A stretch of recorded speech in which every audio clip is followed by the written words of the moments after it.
हिंदी विभाग की ओर से आप सभी छात्र छात्राओं का हार्दिक स्वागत करती हूँ। यहाँ पर आपके सामने द्वितीय वर्ष साहित्य के लिए निर्धारित कथेतर गद्य विधाएँ प्रतिनिधि रचनाएँ इस विषय की जानकारी प्रस्तुत करती हूँ। इसके अंतर्गत अगला पाठ है चोरी और प्रायश्चित्त। यह महात्मा गांधी जी की आत्मकथा है।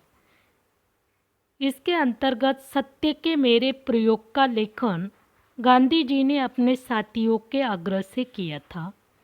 आत्मकथा के बहाने सत्य के जो अनेक प्रयोग गांधी जी ने किए थे उसका वर्णन इसमें है। उनके प्रयोग में आध्यात्मिकता का मतलब नैतिक धर्म का अर्थ है नीति।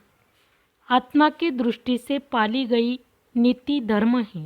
जिन वस्तुओं का निर्णय बालक, नौजवान और बूढ़े करते हैं और कर सकते हैं, इस कथा में उन्हीं वस्तुओं का समावेश है। सत्य के मेरे प्रयोग के नामकरण के संदर्भ में गांधी जी कहते हैं कि मुझे केवल सिद्धांतों का अर्थात तत्वों का वर्णन करना हो तब तो यह आत्मकथा मुझे लिखनी ही नहीं चाहिए, लेकिन मुझे तो उन पर रचे गए कार्यों का इतिहास देना है और इसलिए मैंने इन प्रयत्नों को सत्य के मेरे प्रयोग जैसा पहला नाम दिया। गांधी जी का सत्यवाणी की तरल विचारों का सत्य है, स्वतंत्र चिरस्थानी सत्य है अर्थात परमेश्वरी है। गांधी जी अपने आप को सत्य प्रिय परमेश्वर का पुजारी मानते थे। चोरी और प्रायश्चित्त गांधी जी के सत्य के मेरे प्रयोग का अंश है। उन्होंने इसमें जिस समस्या का वर्णन किया है वह उनकी अपनी समस्या है। उन्हें बचपन में बीड़ी पीने, चोरी करने की आदत लग गई। अपराध की भावना जब असह्य बन गई तब अपराध स्वीकार का पत्र पिता के हाथों में दिया। अपराध करने के बाद अपराध न करने की प्रतिज्ञा उन्होंने ली। अपराध स्वीकार करना प्रायश्चित्त है, परंतु न करने की प्रतिज्ञा करना बड़ा प्रायश्चित्त है। गांधी जी को उनके रिश्तेदारों के साथ बीड़ी पीने का शौक लगा। उन्होंने अपने काका जी को बीड़ी पीते देख तथा दूसरों को धुआं उड़ाते देखा था, तो उनको भी बीड़ी फूंकने की इच्छा हुई। गांधी जी और उसके रिश्तेदारों ने नौकरों की जेब से पड़े 2-4 पैसों में से एक आध पैसा चुराने की आदत डाली और उन पैसों से बीड़ी खरीदने लगे।